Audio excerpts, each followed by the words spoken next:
Valdo. Boa noite, Rogério. Eu gostaria que você nos falasse aquilo que lhe agradou e aquilo que não te agradou nesse empate de hoje diante do Atlético Paranaense. Boa noite. Eu acho que o time fez um bom jogo, muito bom jogo. Acho que teve todas as oportunidades para sair vitorioso no dia de hoje. Fez o gol que deu a vantagem, criou o jogo que eu mais vi, contra-ataques 4v3, 3v2, 2v1. Tivemos todas as oportunidades para matar o jogo, fazer o segundo gol. Um time bem organizado, cedeu pouco espaço ao Atlético, pouquíssimas oportunidades de gol ao Atlético e tomou um gol numa bola cruzada lá no alto, na área de um jogador pequeno. Isso é a parte ruim que fica. E talvez que nós pudéssemos, sem dúvida nenhuma, ter decidido o jogo antes, agora. O time fez uma ótima partida, mas quando o resultado não vem, o que vale é o resultado, né? Aí ainda teve um lance bem polêmico no final, que o cara nem para ter capacidade de Alvar olhar, porque o cara está de braço aberto, a bola amortece no braço. Já foi custoso para ele dar o pênalti que foi, né? E que foi claro na frente, e ainda teve o último lance do jogo. Mas antes do último lance, acho que existiram outras grandes oportunidades de ampliar o marcador e nós não tivemos a tranquilidade para definir o jogo de maneira antecipada e tomamos um gol de bola parada. Ceni, eu conversei com o Ademir ali agora, entrevistei o Ademir, e ele me disse que tem que mudar a atitude, né, para o time permanecer na Série A. Mas hoje eu vi a atitude do time em campo. Concordo. Sim, como é que faz agora? Como é que você tem que gerenciar isso aí agora até o final do Campeonato Brasileiro, já que o Bahia, cada rodada que passa, vai se aproximando da Série B do próximo ano? Não, ele não está se aproximando da Série B do próximo ano. Nós temos 4 partidas ainda. O campeonato é feito de reviravoltas, né? Ontem todos contavam que o Cruzeiro não fosse perder seu jogo e perdeu. Todos os jogos são difíceis. Uma vitória custa caro para você vencer uma partida. Não é fácil você vencer um jogo em Campeonato Brasileiro. Hoje nós tivemos todas as oportunidades do mundo para que isso acontecesse e não colocamos em prática. Eu não concordo que falta atitude, acho que a atitude é a coisa que mais se tem.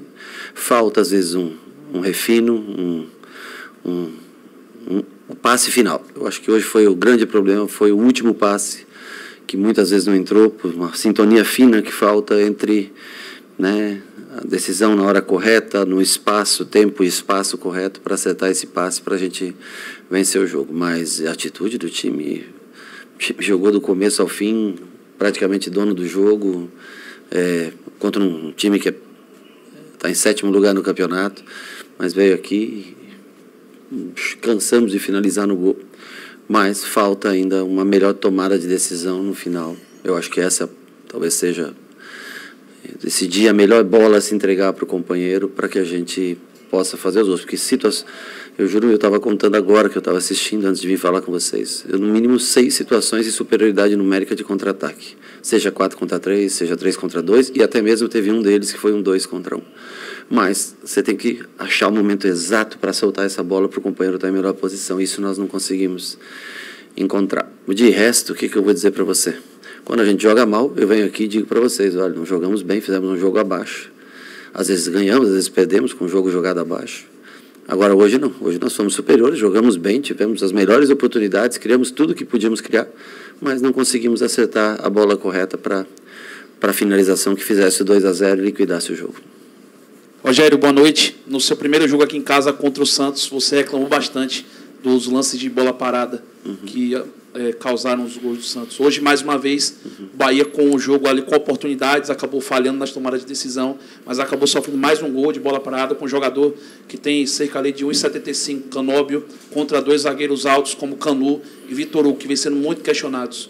O que falar sobre a situação da defesa do Bahia? Não é que eles estão contra os dois. Na verdade, são vários jogadores que estão na área, mas que nós poderíamos ter cortado a bola, concordo com você, um jogador mais baixo. Em tese, não deveríamos sofrer esse tipo de gol, mas não situando diretamente os dois, porque nem sempre o zagueiro é que está na bola, naquela bola. Tem outros jogadores altos que são marcados, né? Um está marcando o primeiro pau, o outro está marcando um jogador mais alto, mas mesmo assim nós não poderíamos ter deixado sair o cabeceio. Boa noite, Rogério. Você falou aí da situação dos contra-ataques, o Bahia com uma situação de vantagem. Mas o que está acontecendo? Esse último passe é nervosismo, é uma situação de pressão ou em determinados momentos falta qualidade? Não, acho que é a situação de necessidade de vencer ou de uma escolha, o cansaço também, eu acho que é uma coisa que pesa muito, porque muitos deles aconteceram na parte final do jogo, onde o jogador já está um pouco sem perna, né? Mas eu repito, tem que ter a tomada de decisão correta, tem que ter calma, ultrapassagem. Quando você parte para um contra-ataque, você tem que pensar que um jogador tem que fazer ultrapassagem para carregar a marcação. E a gente correu hoje todas as vezes, todos na mesma direção até o fim. Aí você não abre o espaço. O teu 4v3, quando você não faz uma ultrapassagem, ele minimiza essa vantagem que você tem. Então, assim, quando você abre espaço, passa por trás do homem da bola e abre o fundo, sempre você acaba levando um jogador e criando espaço para quem conduz a bola. E nós não fizemos isso. Nossos contra-ataques foram em linha reta, todos em linha reta, ninguém puxou uma diagonal, ninguém puxou, ninguém fez uma ultrapassagem para criar o espaço para quem conduzia a bola do contra-ataque. Eu acho que esse foi o maior defeito que nós tivemos nas oportunidades que nós tivemos de superioridade numérica do meio campo para frente. Boa noite, Rogério. A gente via em boa parte do segundo tempo já a queda, talvez, física, né, do Cauli, a própria do Tassiano que você escolheu, e o Everaldo não conseguia prender a bola. Por que a primeira escolha de mudança, qual foi a leitura do jogo, para ser a entrada do Iago no lugar do Tassiano? O Tassiano pediu para sair, a primeira coisa. Pronto, então, tá? certo. Então, o Iago entra porque é um meio-campista, faz a função do Tassiano, fez no último jogo. Hoje escolhemos um time mais ofensivo, com um primeiro volante mais defensivo e 2 jogadores para articulação, porque nós precisávamos vencer a partida de qualquer jeito, né? Então o Iago entra no lugar do Tassiano, uma substituição natural, jogador por jogador de posição. A próxima? Sua mesmo.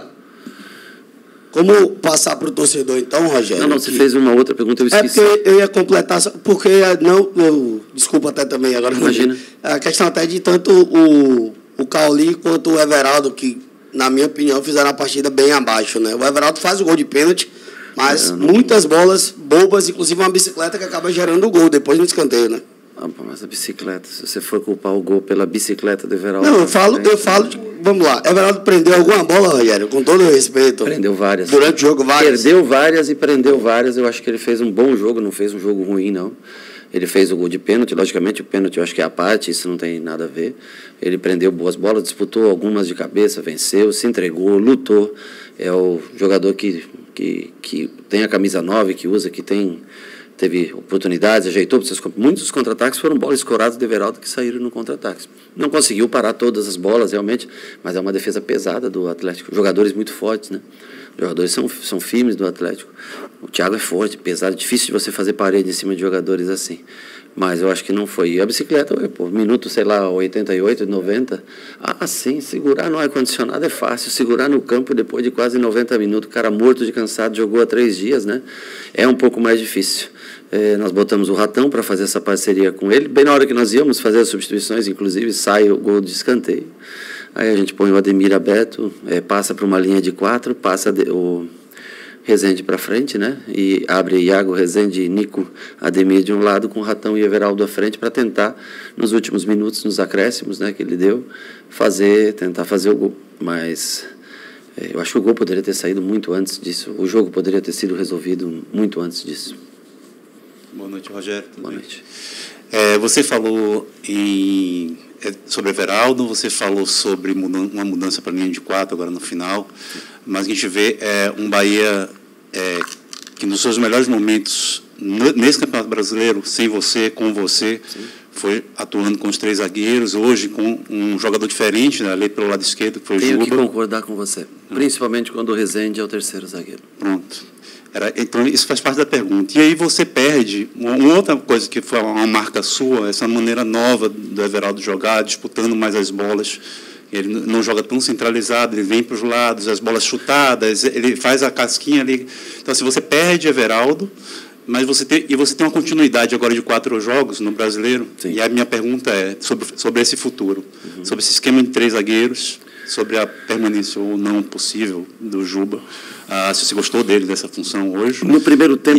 Desculpa. E o que é que você vai fazer sem ter Everaldo nessa próxima partida? Você já tem uma ideia do que você pretende fazer? Em tese, quando você joga com 3 zagueiros e alas, né, jogadores que chegam bem à linha de fundo, a referência dentro da área ela é importante, porque, afinal de contas, as jogadas saem pelos lados e você tem que ter um homem de referência para finalizar. Hoje até o Everaldo caiu demais pelos lados, ele deixou de ficar centralizado, caiu um pouquinho o Everaldo por aqui e Biel no primeiro tempo muito longe um do outro, porque a marcação de saída de bola era para deixar o Thiago Heleno livre, marcando os defensores do lado para forçar a saída pelo meio, e eles acabaram se mantendo nessa posição e ficando longe um do outro durante boa parte do primeiro tempo. O Juba foi bastante acanhado no primeiro tempo, no lado ofensivo. No segundo tempo fez uma boa partida, e começou a chegar ao fundo, começou a criar jogadas pelo lado dele.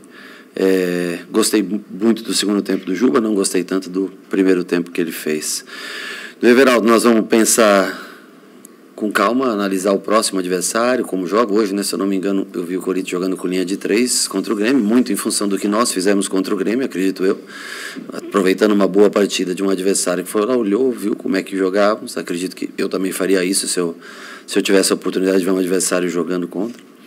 E aí nós vamos ver, mas eu tenho que concordar com você que fica mais firme defensivamente o time jogando com uma linha de 3 com o Rezende. Agora, se eu pego um time sem referência, que não tem um 9, por exemplo, o São Paulo, que praticamente joga sem 9, com o Luciano vindo flutuar, e você não tem uma referência, não adianta você também ter os 3 zagueiros, porque você perde o meio campo. Então depende muito do sistema que o adversário jogue para você. Nós temos um coringa que é muito importante, que é o Rezende, porque ele joga tão bem de volante quanto de zagueiro. Tem jogo aéreo, pode ser um... Então, assim, a nossa vantagem é que a gente pode mexer com o Rezende como terceiro, como segundo volante, como terceiro, como segundo volante, e mudar sem mudar peça, sem mudar jogadores, poder mudar o jeito do time jogar. Só comentar que no último jogo a assessoria colocou o time no 3-5-2 e jogou no 4-4-2. Só para ver justamente essa possibilidade do Rezende. Mas acho que foi um erro de digitação. Rogério Ceni, boa noite. Douglas Santana, do site BNews. Queria perguntar a você sobre a questão do lado psicológico, que, como você me resumiu, o Bahia não venceu hoje por questão de detalhe. E como é que fica a questão psicológica do time? A gente sabe que, além da parte física, o psicológico também desgasta bastante num jogo como esse. Então, com essa sua experiência, vasta experiência dentro do futebol, como faz esse time tirar forças para esses 4 últimos jogos que teremos ainda pela frente, sendo que o Bahia está a 1 ponto da zona de abaixamento? Porque nós defendemos o Bahia. E é uma instituição muito grande, tem uma torcida gigantesca, e nós temos que ter consciência que nós temos que fazer o nosso melhor para não deixar o clube nesse momento de transição, porque eu falei para eles no último jogo que é o primeiro ano, né? São 6 meses mais ou menos de Grupo City aqui, né? E eu garanto para você que esse clube vai conquistar coisas importantes ao longo dos anos. Eu não sei se em 1, 2, 3, eu acho que num período de 2 a 5 anos, eu acho que vai conquistar coisas muito grandes. Eu acho que cada um tem que ter o orgulho de fazer ou ter feito parte um dia, de olhar para trás e saber que fez parte de uma história que vai mudar o patamar desse clube, que já é gigantesco por si só, pelos seus títulos brasileiros, enfim, pelos campeonatos que conquistou, mas eu acho que é um momento que esse clube vai crescer muito mais do que já em matéria de conquistas de títulos, né?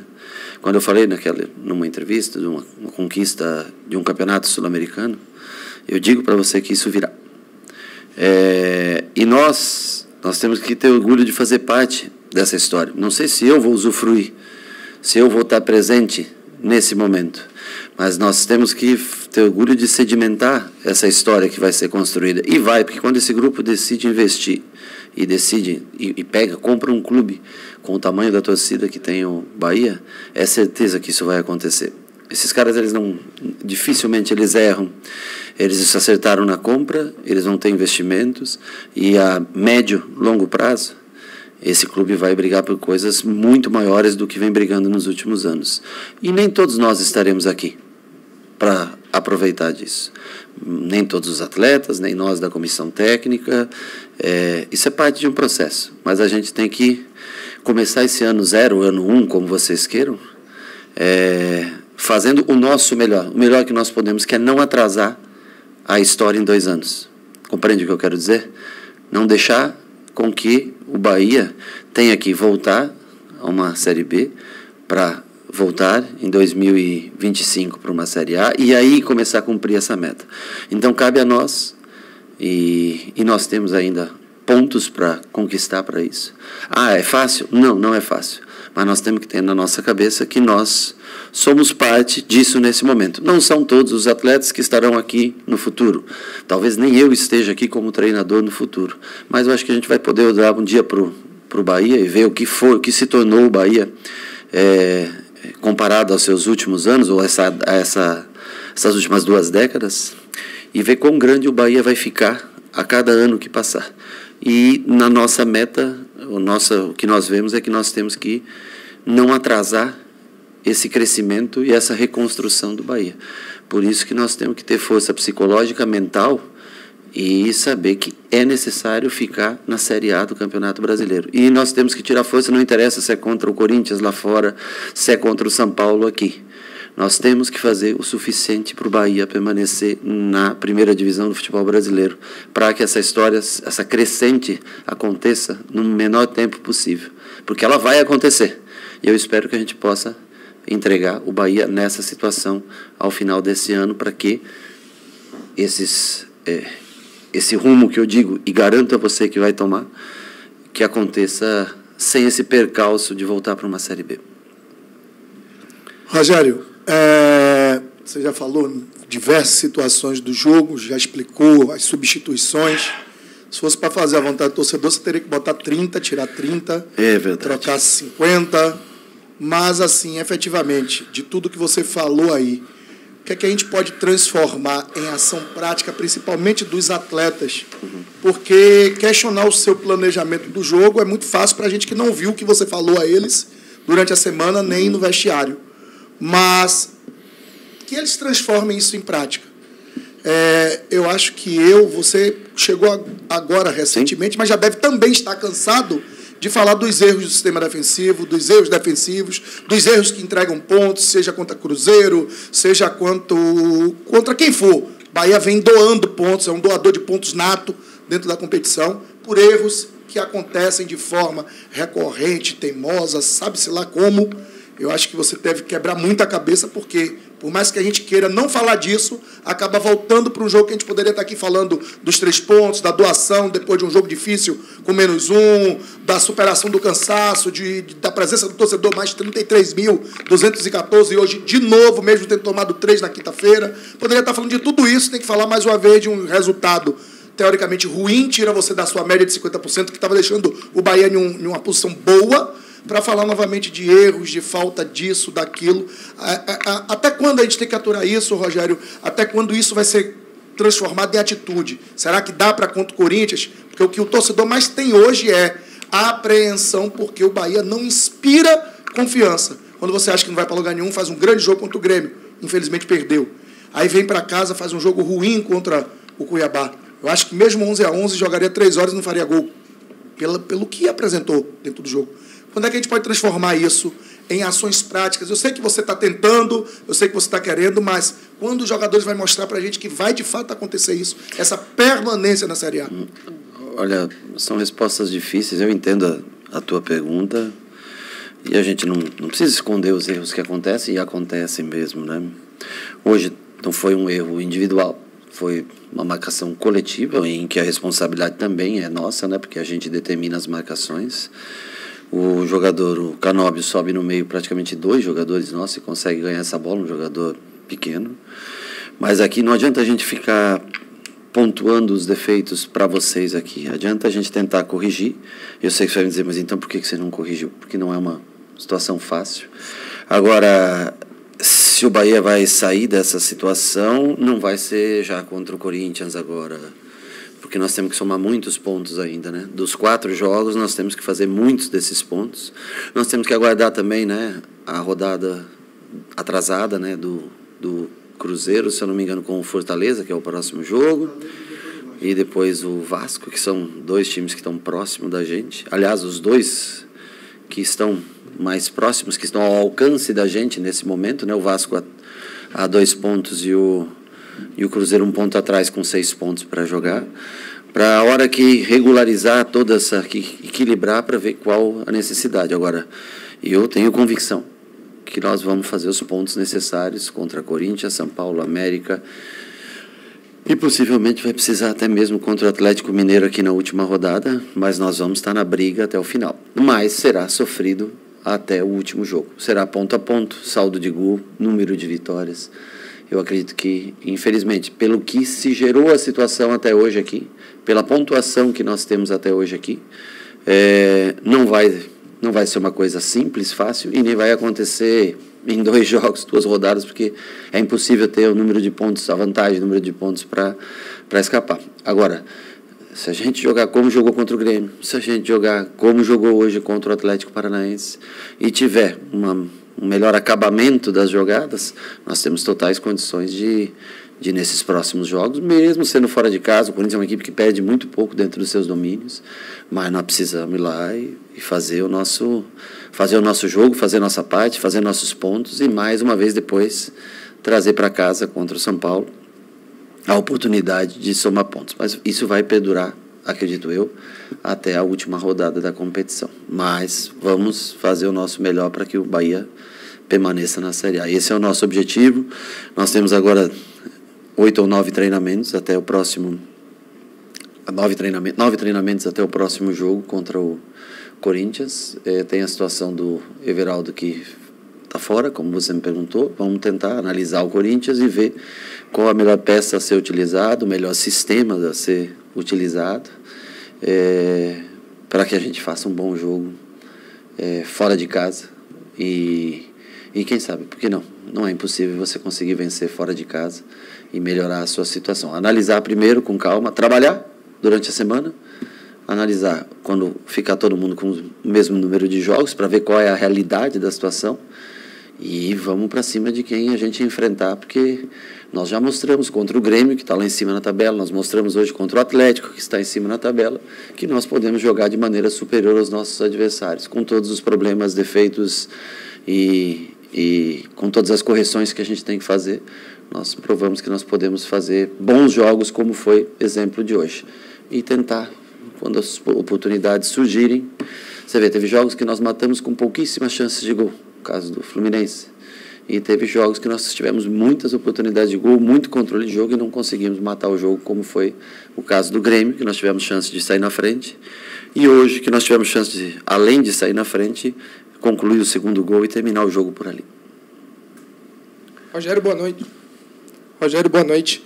Eu sei que ainda faltam 4 jogos, mas estamos a uma posição apenas fora da zona de rebaixamento e com 2 jogos ainda a mais em relação ao Cruzeiro. Então eu queria falar contigo de aspectos além da partida de hoje, de um campeonato como um todo. Você falou agora há pouco sobre o médio e longo prazo, sobre ter certeza de conquistas, de um Bahia mais triunfante, de um Bahia de coisas maiores, né? Sim. Então eu queria falar com você sobre o presente e principalmente o que é passado a você, e eu digo não só da comissão que está aqui ou diretores que estão aqui, digo de diretores de alto escalão que estão em Manchester, enfim, que estão pelo mundo, que estão na cabeça do grupo.